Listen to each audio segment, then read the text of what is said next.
All right, we're going to call to order this best Rotary Club in the, and we have an invocation by Louis, wherever Louis is at. There he is.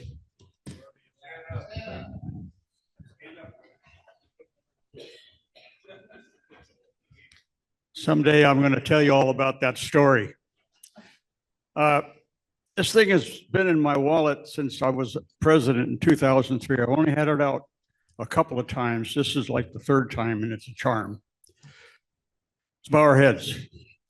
Dear Heavenly Father, so it is that in God we trust. Therefore, we believe in you. Bless this Rotary Club and all in attendance today as we go forward in service above self, and our efforts to improve the community around us and other areas around the world. Bless this food today to afford us the mental and physical strength to carry out these services. In His name we pray. Amen. All right, now our Pledge of Allegiance. I pledge allegiance to the flag of the United States of America and to the republic for which it stands, one nation under God, indivisible, with liberty and justice for all.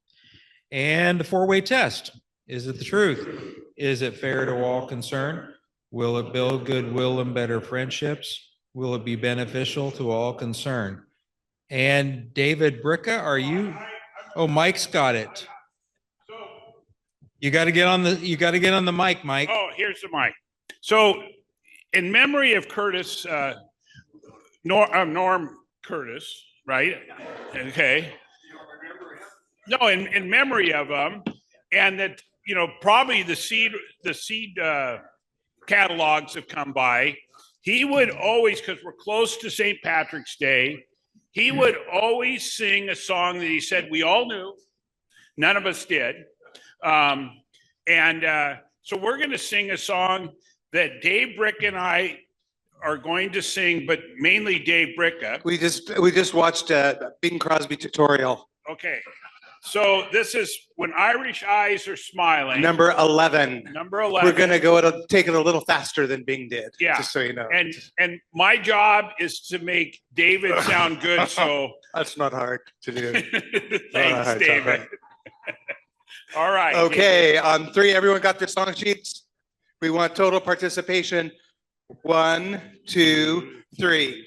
When Irish eyes are smiling, sure it looks like a morning spring. In the lilt of Irish laughter, in the ear the angels sing. When Irish eyes are happy, all the world seems bright and gay. And when Irish eyes are smiling, sure they steal your heart away. We did it. Yeah, I think that if it wasn't for Bill there, we would have been in trouble. Thank you. Thanks, Bill. Thanks, Bill. All right. Thanks, guys. All right. Do we have any visiting Rotarians? And apparently we have a guest of Rotarians way back in the back. Mike or somebody got a... Yeah, we have a guest today. This is Adele Skinner. She's a big deal, by the way. She's the regional vice president of Skagit Regional Health and Human Resources. So, what are you laughing for? And I went to school with Adele, and her husband Chad works for Janet Key. We've known them for a long time. So she's just coming to check the club out. Excellent. Welcome. All right. We're going to move right into announcements. We have our Olmsted Park ribbon cutting coming up on March 20th from 1:30 to 2:30. If you're interested, welcome to come up there. They say come a little bit early if you want a parking spot. I will be filling the food pantry just at the high school today. I've already talked to State Street High School and they're good to go. So I'll be going right after this meeting. Monthly teams. Ruth has been hitting up everybody for their monthly teams and getting all their paperwork in. and make sure you're getting closer and closer to that and getting everything organized. Maggie and I had a discussion about our teams the other night. It looks like we're good to go on ours. Our next meeting, talking about auction meetings, will be on April 2nd. And we're going to be figuring out details and preview items, confirming rentals and such. Then we have the May 7th work party. And Ruth, are we meeting at 4 theoretically on the 7th?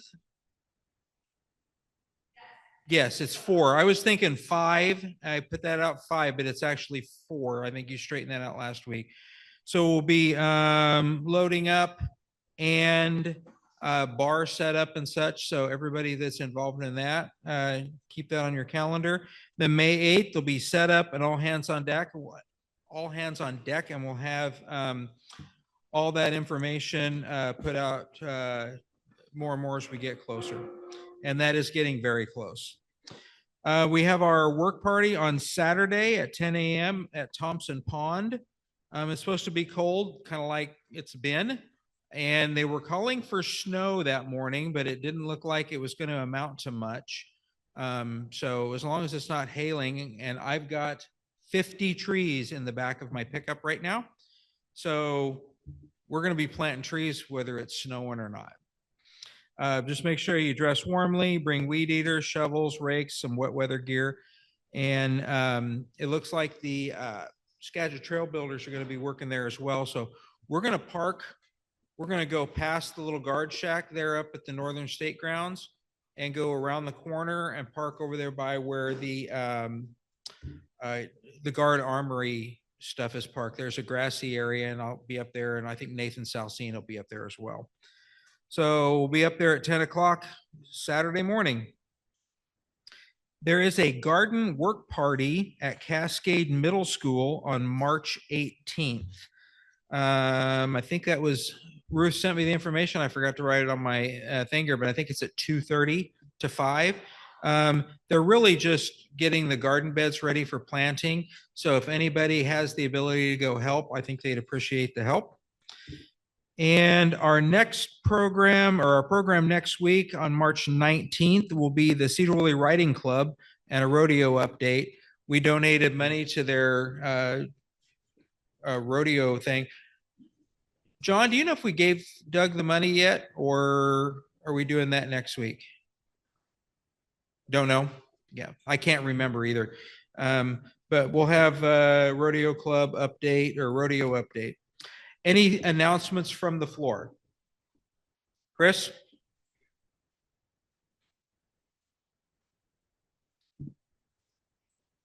I just got a quick one. I do have a couple more spots left for sponsorships of the concert series.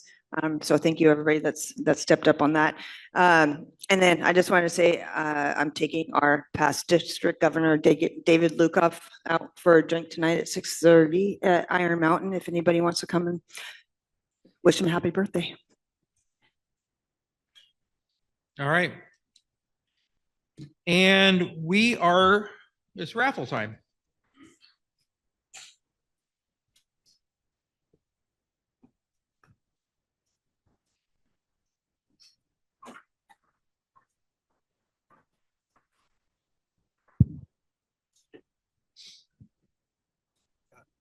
What we have is number 11. Number 11.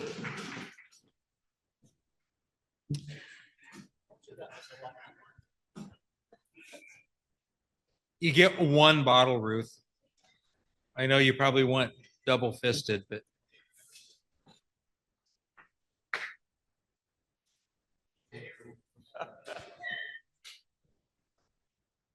We're going to do 3.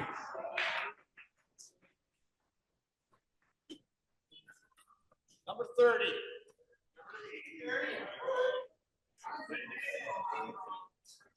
Oh boy, I got my husband here last night.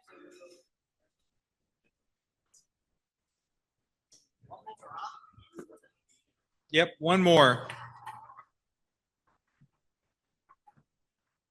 Okay, lucky 46.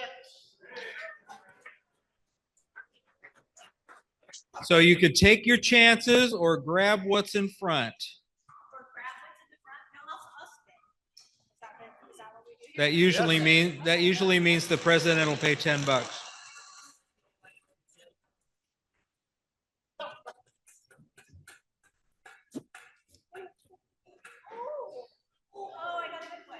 Alderman Hammer, $20.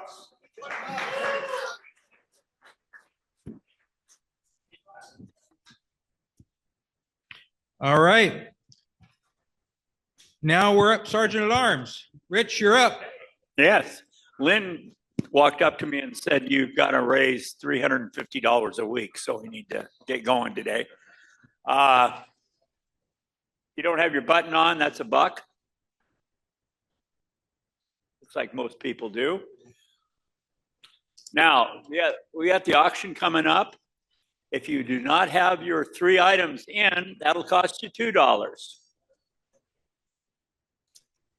If you haven't registered for the auction and paid, that'll cost you another $2.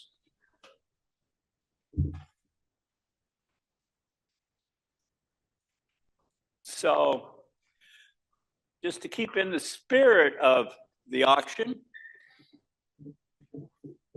we want to get you people talking about money and spending money. So I came up with some auction questions today. Let's start right here. I want to know what the most expensive car ever sold at an auction was.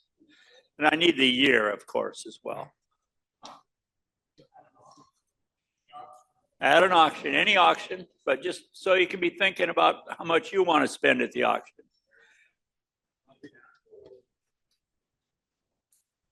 That good one? Okay. Now it's a 1955 Mercedes-Benz 300, $144 million. Well,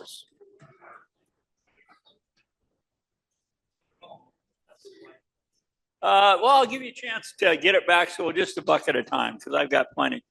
The most expensive jewel ever sold at auction was a pink star, 56.9 carats. How much did it sell for? Within a couple $1 million.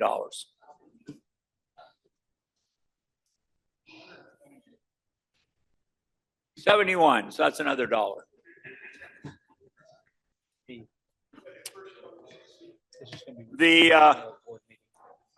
Some artists here, I'm sure. What is the most expensive painting ever sold at an auction? And I'll give you a hint. It's painted by Leonardo da Vinci.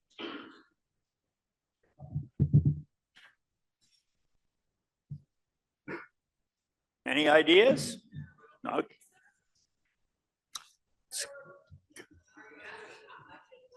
I'm just asking the name of it first.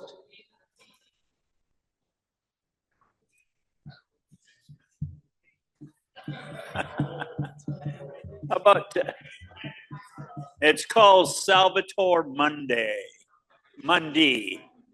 Now, for another $1, how much did it go for? I'll get within $5 million. Good? About 225? 450 million. So let's just give you an idea. Get those checkbooks out. Can you imagine Ruth standing there saying, I need your $450 or $450 million auction slip turned in? What is the most expensive stamp ever sold at an auction?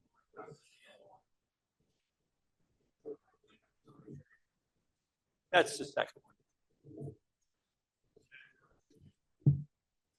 It's not an American stamp.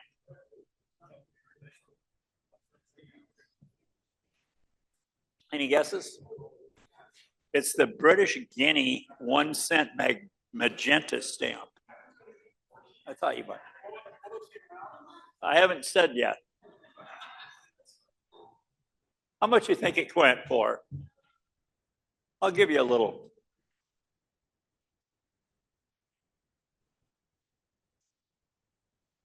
1 cent stamp?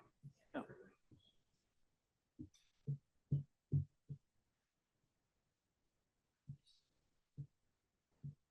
What's your guess?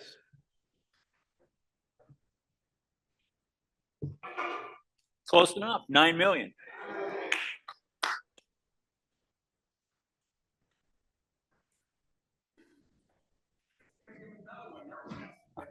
I did, they did.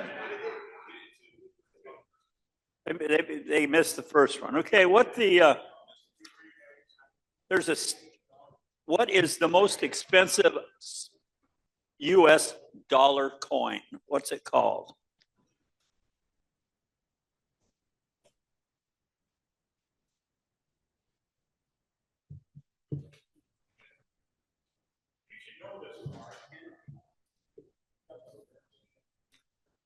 Well, it's raised the most at an auction. No.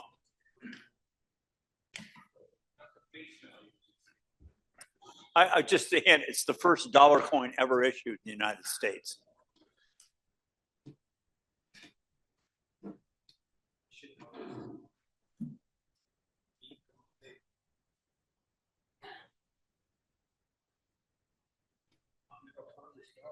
No, it's called the flowing hair silver dollar. Now, you know, if you're redesigning your house, I want to know what it costs for, or what was sold, how much it cost at auction, most expensive leather armchair ever. It was designed by Eileen Gray, if that helps. And it was owned by Yves Saint Laurent. 28.3 million. I don't know.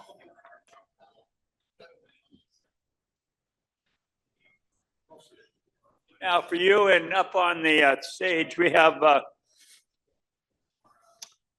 Leonardo da Vinci's notebook with ideas and diagrams was bought by someone who everybody in this room knows. Who was that? Bill Gates. No. You're closer, but no. I think wasn't it Bill Gates? Bill Gates, Yep. You got it. How much did it sell for? Okay, I don't know that part of the trivia question. It sold for 30.8 million. So, like I said, get your checkbooks out for the auction. Do we have any happy bucks? After fines and stuff, I think I have a happy 10. It's my parents' 38th anniversary today. So, yeah.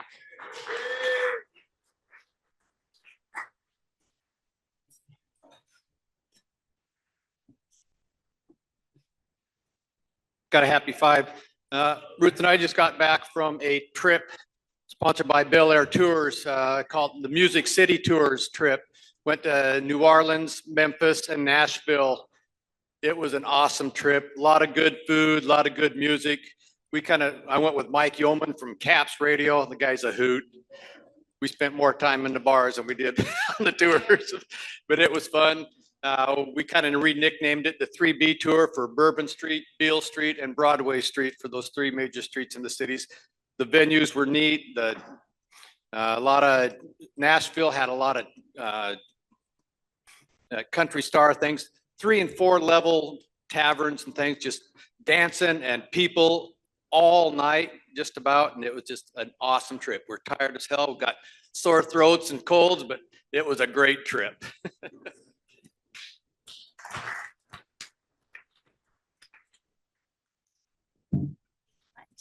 I have a happy 5. I'll Venmo with the rest of my dues. But my daughter made a varsity cheer for fall and winter, and we just found out today, so I'm very excited.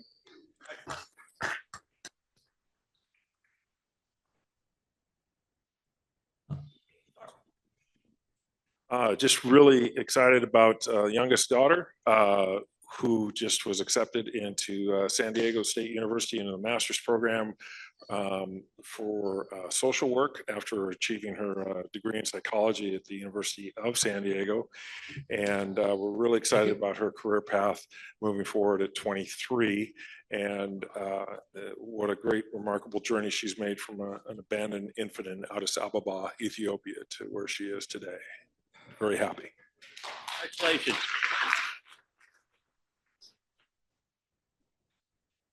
Thank you. All right. Back to you, Lynn. And I was going to add a happy 50. Okay.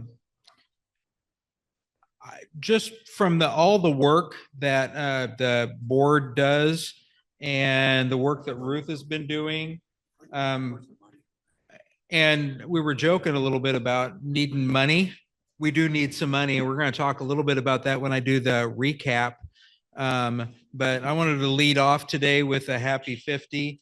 And if you need to take off, it's time for early leavers. Make sure you drop off a couple of bucks on your way out. And we're going to start talking a little bit about our board meeting and where we're going. Thank you, sir.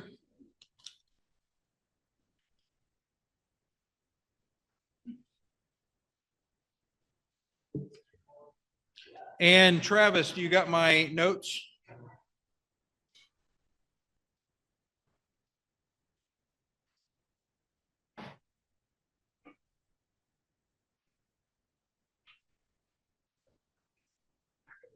I know. You just stopped putting. Good Lord, you're not expecting me to read any of this. No, I thought I was. If you want to start off, yeah, if you want to.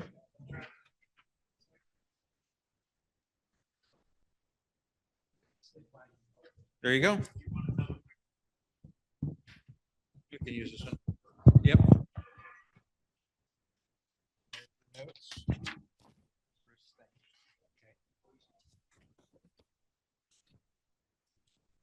All right, I'm coming closer because you guys are like way back here.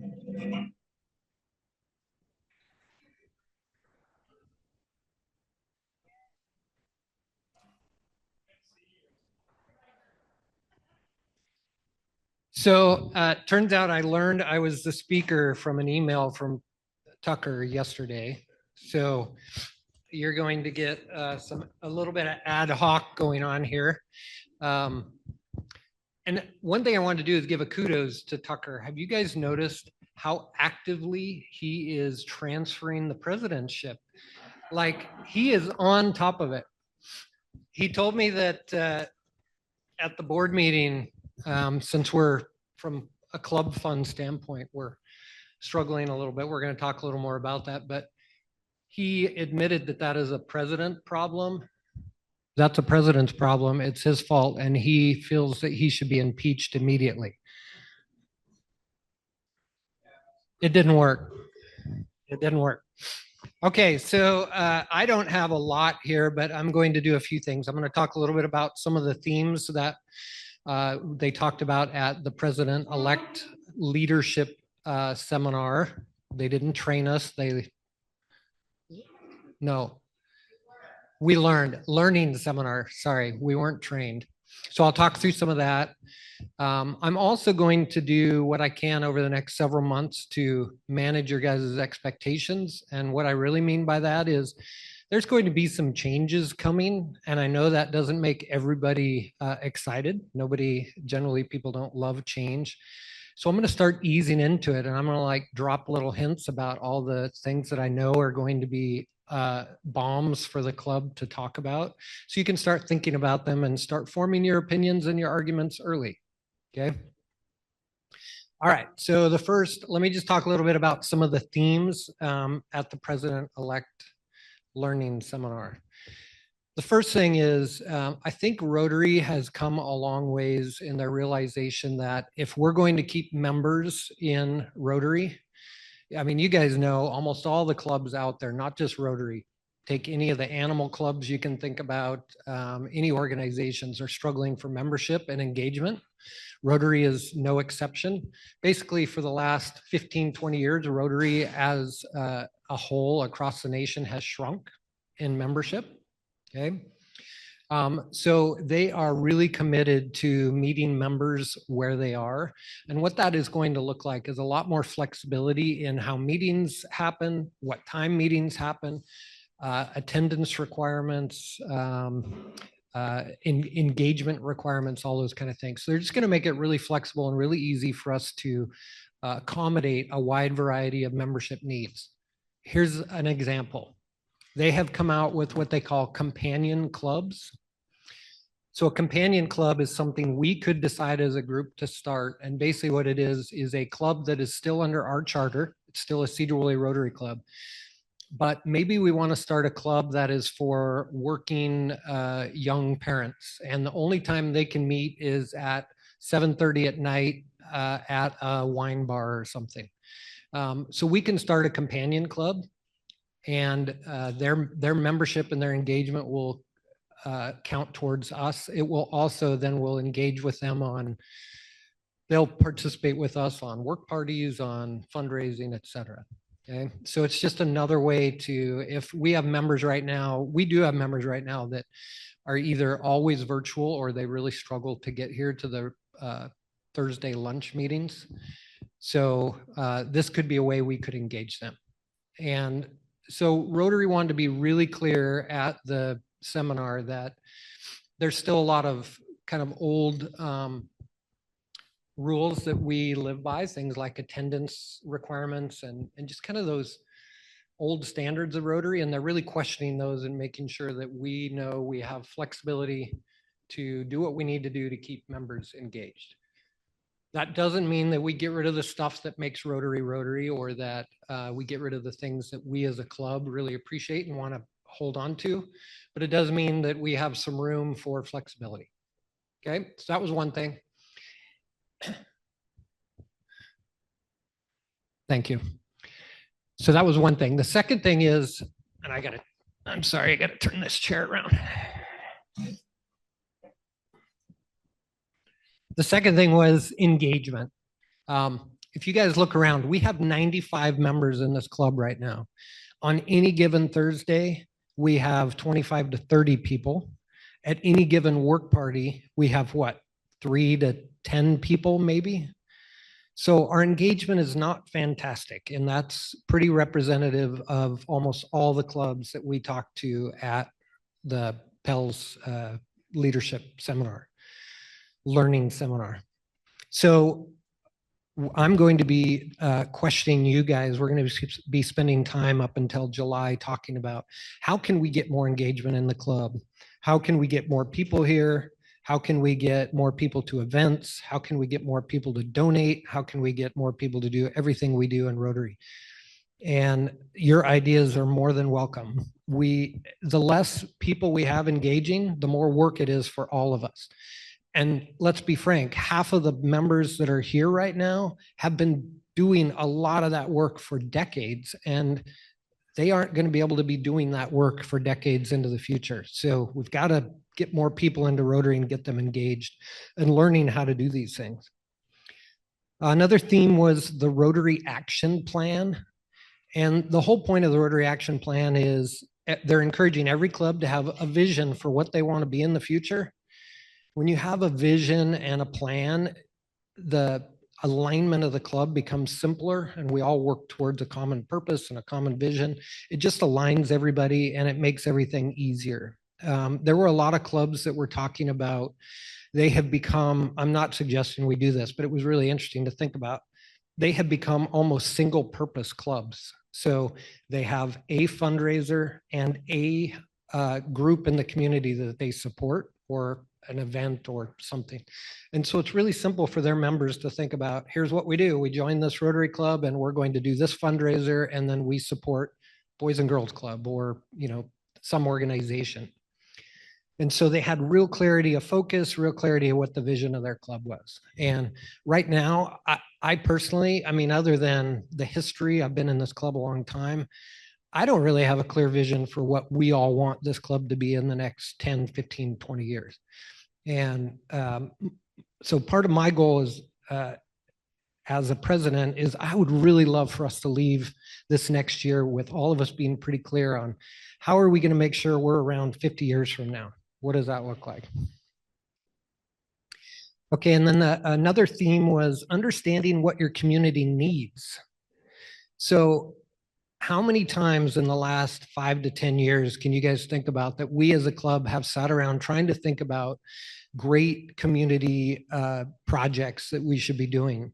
And so we do have a pretty good community representation here, but by far we do not have all of our community represented here.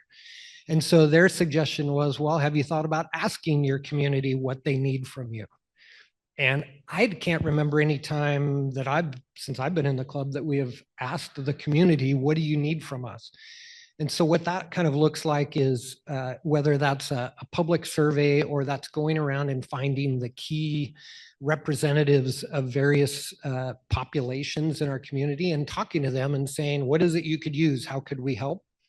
And so I thought that was a pretty interesting idea to talk to the community and see what it is they need. And that might give us some really great ideas about projects we should be doing in the future. We have historically been a capital projects club, really hands-on, building stuff, really cool projects.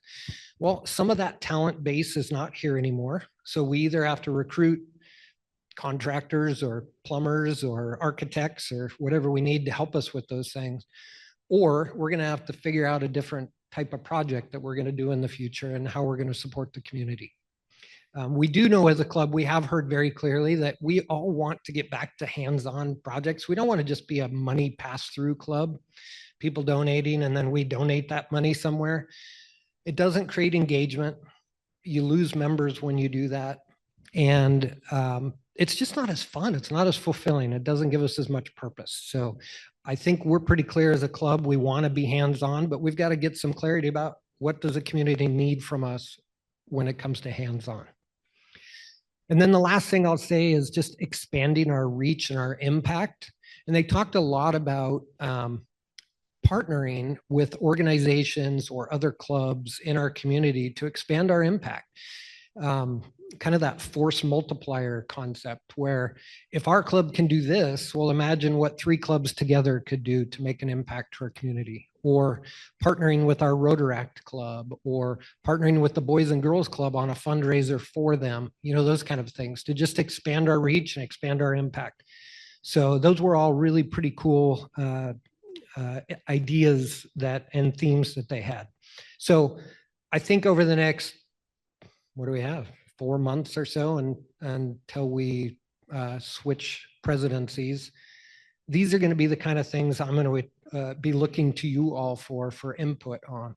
So one of the things I wanted to do today is ask each of you to start thinking about this. Number one, if we don't make changes to this club, and maybe you feel like right now this club is exactly how you would want it. If we don't make changes, what does this club look like 10, 15, 20 years from now? Okay, and so just kind of think about that in your head. What trajectory are we on? Where are we headed? And is that the way you want to go or not? And if not, what could it look like in 10, 15, 20 years? And what are the key things we need to do to the club, for the club, with the club to get us there? Okay. So I'm just that's the thing I want to leave with you today, is just start thinking about that. What's the trajectory that we want to take over the next 15, 20 years so that we are whatever club we're visioning in 50 years. I would love if, just say, some of our grandkids, maybe their children could be in this club 50 years from now. That would be pretty cool.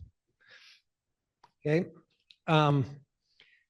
So on an engagement standpoint specifically, I told you I was going to start bringing up some things that, might make people a little uncomfortable, so you can start thinking about them. So I'm going to start challenging some of our long-standing status quo kind of things. So I'm going to be asking you guys about, how do you feel about our meetings? Do you want to come to our meetings? Do you like coming to our meetings? Are they encouraging? Would you invite a friend to our meeting? And if you did, do you think they would enjoy coming to our meeting?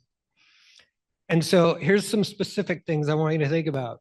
Should we keep singing? There was a lot of discussion about singing at Pell's. Half the clubs were appalled that we still sing. And half the clubs still sing. Okay, so that's something we could think about. There was discussion. What's that? Yeah. What did you think about singing? Here. I know. Was it weird?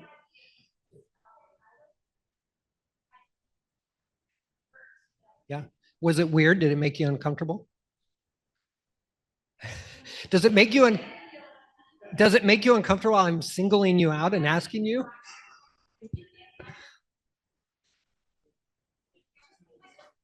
It was okay. Yeah. Yeah. Okay.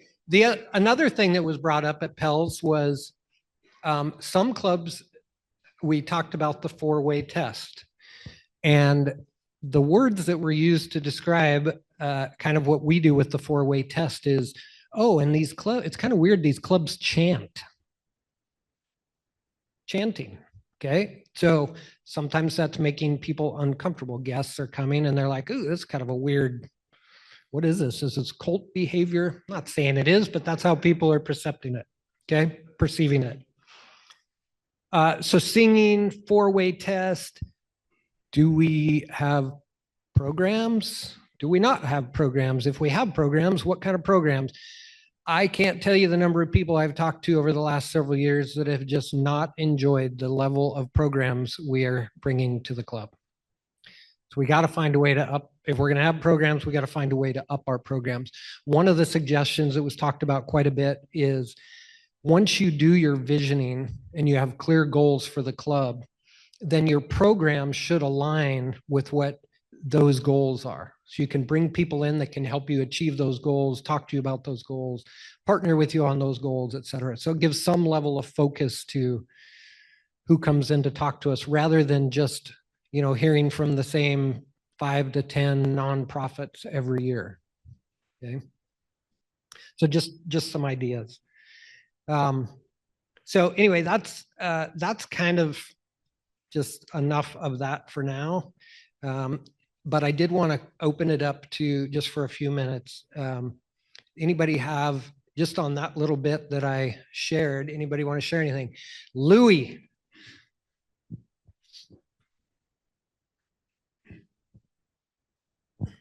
I got a couple things.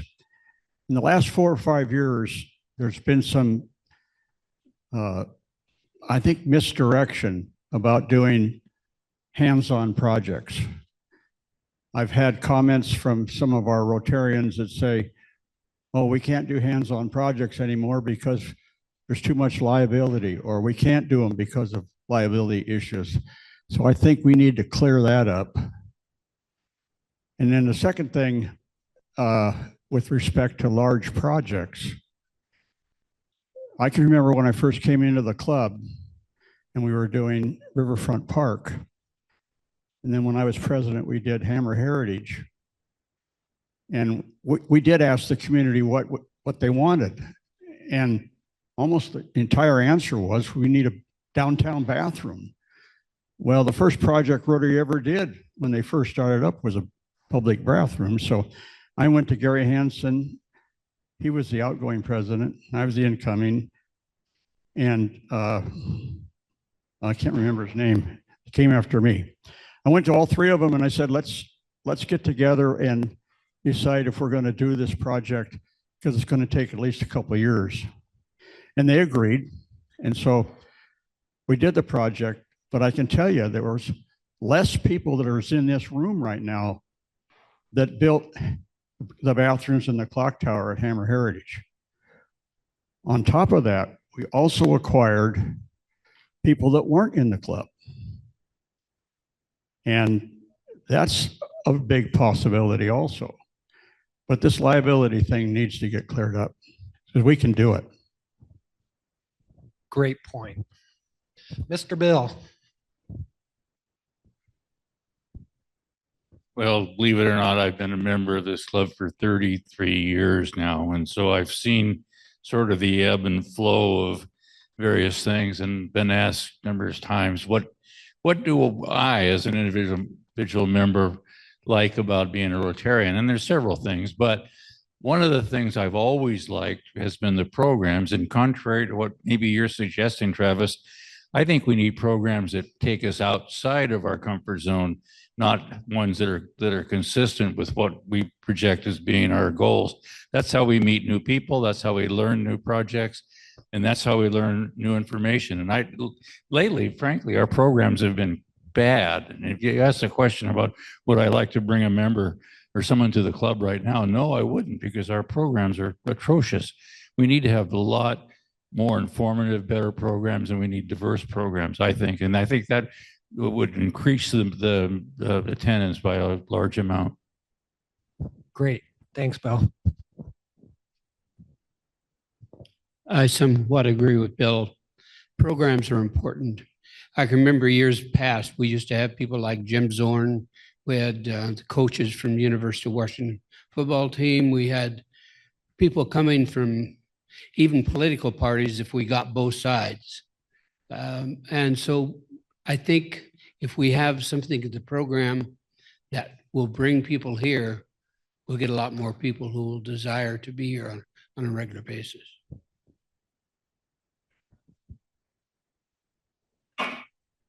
There's just a little bit on the programs. I feel like if we weren't forcing a program every week, if we don't have a good one, then don't bring one in. Then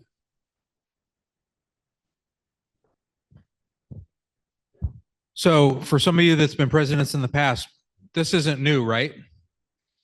And Ruth, who's in charge of making sure that we have programs?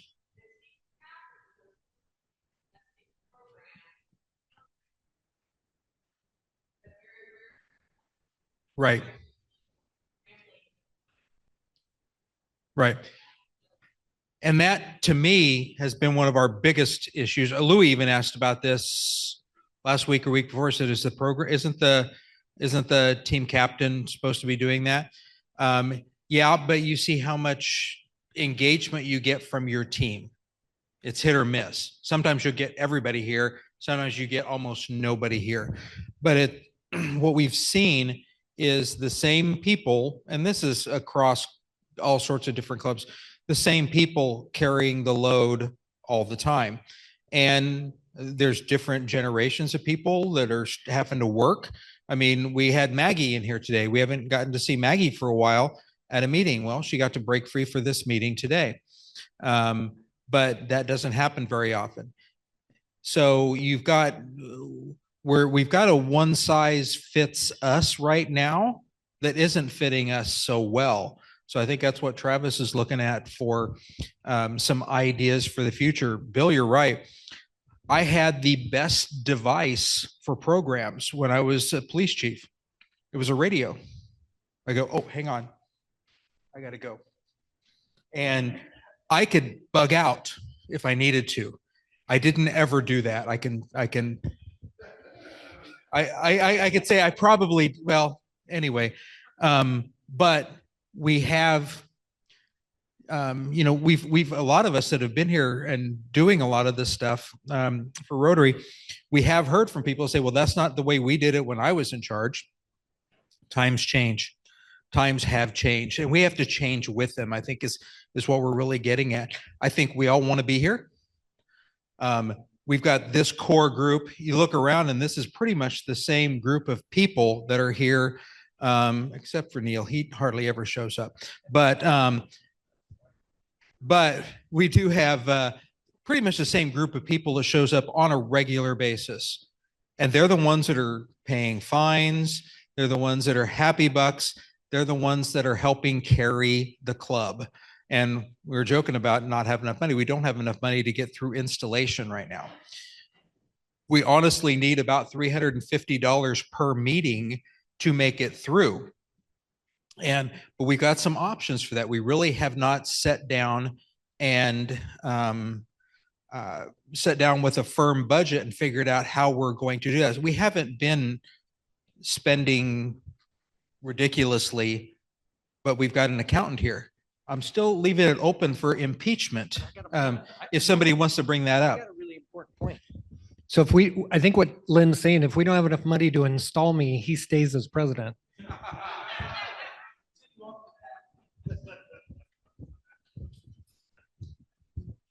I think as far as programs go, I don't like to make a lot of comparisons with the concert series, but when we bring a larger name band into town, I'm working with all the chambers for Mount Vernon and Anacortes and La Conner, and I'm working with some of the other clubs, for their events. So if we bring somebody in, we say, hey, they're going to be here for this week. Who wants to book them? And I think that would be a good opportunity. My dad's trying to fly in the head carver for Crazy Horse to come and do a presentation. I know a lot of people have been wanting to see that, but we don't want to fly him in if we want to make sure that he's going to be able to make some rounds. So maybe keeping that in mind as far as branching out, bringing people in, collaborating with the other Rotary clubs to see if we can also get them in there on the same week if they're going to travel. I think I've heard that several times now. Louis brought it up, somebody else did, and now you, that there's no reason we shouldn't be inviting the community to almost everything we do. Work parties, programs, fundraisers. So I think one of the things that's happened is we still haven't recovered from the COVID, shutdown. Mike and I, it was really easy for us to get people to come and, because we didn't have a meeting. But what I see has changed is that we are about 20 people a meeting less than we were before COVID. We never replace those people. And so I think we got to do an outreach, but also if we want to get excitement, what you do is like, if you can get this carver and it's going to cost $1,000 to get him here or something, I don't know what it would cost. But my point is that maybe we go out and do a little fundraising so we can get this guy at our meeting as one of the places he goes. And we get some excitement that way, because when you can get people at national levels to come into a Rotary meeting and do a presentation, it puts the Rotary meeting at a different level than all the other meetings around here. And that's a good way to recruit people. We have a recruitment problem more than we have a money problem. So I just think that's where we need to go. And I don't have a solution. I mean, Travis says, what do you want this thing to look like 50 years from now? I remember 10 years ago, I said, what do we want it to look like 50 years from now? And my comment was, I just want to have a Rotary club 50 years from now. So we're the only reason that Rotary stays in business is because we're willing to come here. So how do we get that out in the community? There's got to be more people than this that want to be here every day or every week. So that's all I got.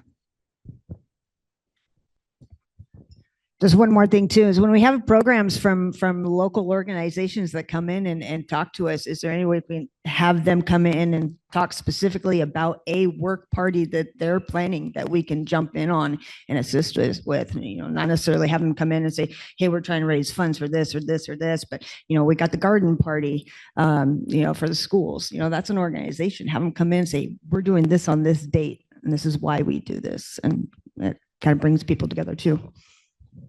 Okay, so thanks everybody for your comments. I'm going to move on to another little bit of prickly subject, and we're going to end with that and let you think about this. So we are underwater when it comes to club funds. Okay, everybody understand what club funds are versus foundation. When you look at all the events that we do and compare that to the number of people we're getting at meetings to support that with fines and raffle and dues, it ain't adding up. And so we're going to have to make some hard decisions about the way we're spending our money at the club or the way we're raising our money at the club. Can't have both. So I need you guys to think about when you look at the events that we're having and you look at things like spending money on Students of the Month, spending money having the band and orchestra here for lunch, spending money on Christmas party, $5,500 for a Christmas party, installation, $3,500, salmon barbecue, $4,000. Okay, we pretty much have about little over $20,000 of club expenses per year. So then you do the math between the 30 of us roughly that are here every meeting, and it's hard math. That math isn't mathing. Okay, so we could do a couple things. You could decide we don't need to do the salmon barbecue. Everybody's going to hate that idea. We could decide we cut all of our events budgets. We could decide that we all agree to, at the start of every year, add $300, $400 to our dues. Okay, you just pay it up front and then we don't have fines and raffle. We could do that. All right. Or we could start charging for events. So there's a lot of, I mean, there's even way more ideas, right? But we're going to have to do something. We can't keep going like we are. The budget won't work. Okay. And I know, and we also know part of the challenge there is we have young working families. Well, adding $400 to your budget is really difficult. We have retired fixed income. Adding $400 might be nearly impossible. So we're just going to have to think long and hard about that. And maybe Ruth, could we send this around to everybody just so they have the information?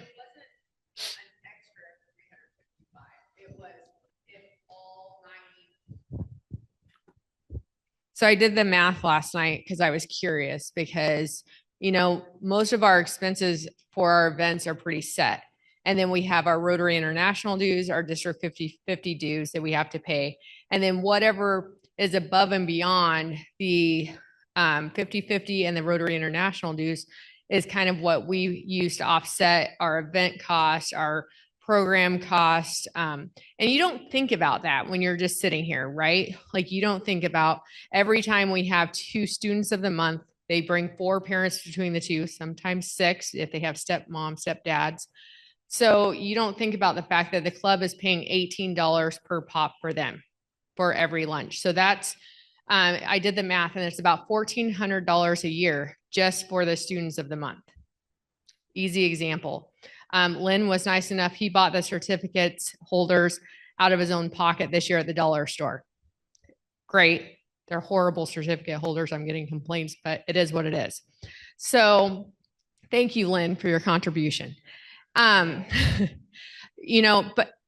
Christmas, December, we have all of the students come with the choir, the band, the orchestra. In May, because I didn't know this budget, I was like, let's have the mariachi band here and show off the new instruments that we supported from the foundation.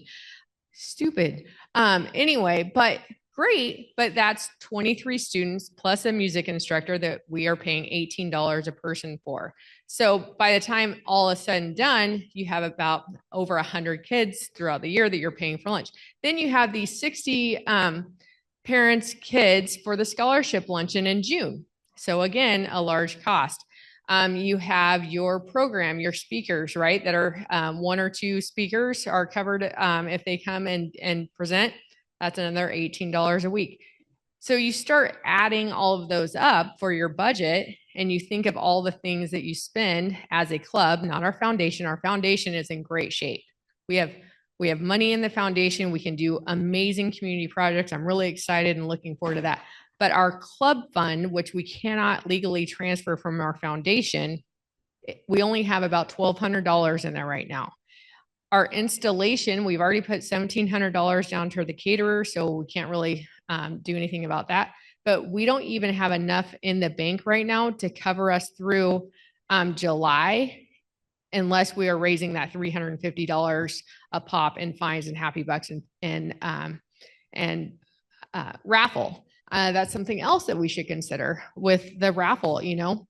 We used to spend, when I was a young Rotarian, $125 a month was our budget. I remember it vividly because I was like, okay, how can I find cool stuff for about $25 a week?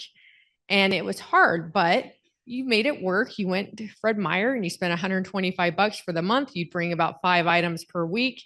And those, you kind of got what you got and you didn't throw a fit and you said, right on, I want a pair of garden gloves. But we have throughout the years, we have amazing prizes, but I think some people also think those prizes are donated. They're not. We are paying for those through the club fund. So we can't afford the $35 in cash anymore. We can't afford the expensive bottles of wine, $8.99 a pop. But It's little things like that that I think we don't think about, and we think we're okay until we're not. So I did the math last night, and if we add all of that together and then divide by the number of folks in the club, it would be, if each of us paid about $355 a year, we could do away with fines, because that would cover all of us for now. And we really need to watch our expenses. We really need to think Christmas party. Do we want Le Connor seafood and prime rib? They do an amazing job. If we do, maybe each of us donates another 10 or 20 to help offset those costs. Or do we go with the barbecue in place that's about half the cost? You know, it's questions that we need to ask.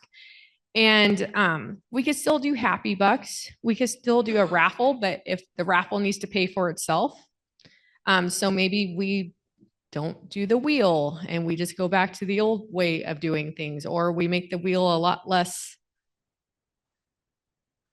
generous.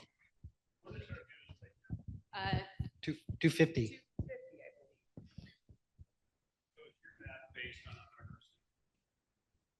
Yes, and new recruitment. Because as people leave, you're gonna have to. One thing that's really curious about our club is, even though our engagement has gone down, our club numbers have stayed between 90 and 100 for the last, as long as I can remember. It's been a long time. So these people are still paying dues and just not participating much. I got a mic. With regard to the dues, the reason I wanted to speak up right now is if there's going to be another dues increase, my understanding was that we were going to be increasing dues on an incremental basis over a period of years. We'll probably only have a couple more board meetings to get that accomplished. So I think we should think about raising the dues that are be a little more consistent with what some of the other clubs are paying. I think we're still way below a lot of clubs, and raising the dues to something like $350 a year doesn't sound unreasonable to me. I was thinking a couple things, and I think Travis kind of maybe answered some of my questions. If we truly do have the 90 to 100, and it's not an official attendance issue, we don't give those other 60 who are not here, or 80 who are not here, the ability to pay every week. Can we do some sort of system basically guilting those people who don't show up? Well, but that forces it versus just a lot guilting somebody into, they didn't show up, but they want to show up to the salmon barbecue a little bit every week. I don't know if this is the same. I think it's a way to get there. One idea that was brought up at Pell's is certain number of work hours offsets dues. And so work parties, giving back to the club, et cetera. So you can, or attendance, membership at the club. So if you have a certain number of hours, you pay this rate. If you don't engage much, you pay a higher rate. So it's maybe one way to get at that. Just really quick, as we've been pretty steady in the 90 to 100 members in our club, but obviously the amount coming and contributing is dwindling. So one thing I think we all need to think about as we move forward is, are you consciously thinking about when you're meeting with friends, when you're running into people in the community, like, would this person be a good Rotarian? Like, when's the last time you invited someone to lunch here? When's the last time you engaged someone in a conversation about Rotary to see if they'd be interested in learning more? I think it's something we all need to think about. Or did you invite somebody and then scare the hell out of them about being at a meeting and like, no, I'm going to run. We have about 1 minute. I can duck in less than 1 minute, right? About the programs, same thing when you're out and about. If you go to a program at a Chamber of Commerce or somewhere and you see a great speaker, a great program, a great topic, I always go up and talk to someone and see if they'll come to my work. And that could work for here. Would you like to come and share your program with us at Country Meadow Village or Rotary, and get a lot of people that way? It's really, really a lot of fun. Yeah, I already told you guys, but the quality of speakers just from within District 5050 that was at Pell's were amazing. If all we did was got some of those folks here to talk to us, it would be really great. Good to go? Well, I think we had a good conversation. This is a good moving towards a transition into Travis's presidency. We didn't want to just say, well, we're not going to do anything until July and then have him figure it out. But I do appreciate everybody's input. These are not new issues. And if you're in other clubs or businesses, this is nothing new. This is something that a lot of us are having to face. But it's things that we can accomplish because we want to. We're doing this for us. We're not doing this for anybody else except for the community. We're doing this for us as part of the community. So thank you very much for being here. We do need to put up tables and such. And I'm going to go ring the bell and we're going to get the heck out of here.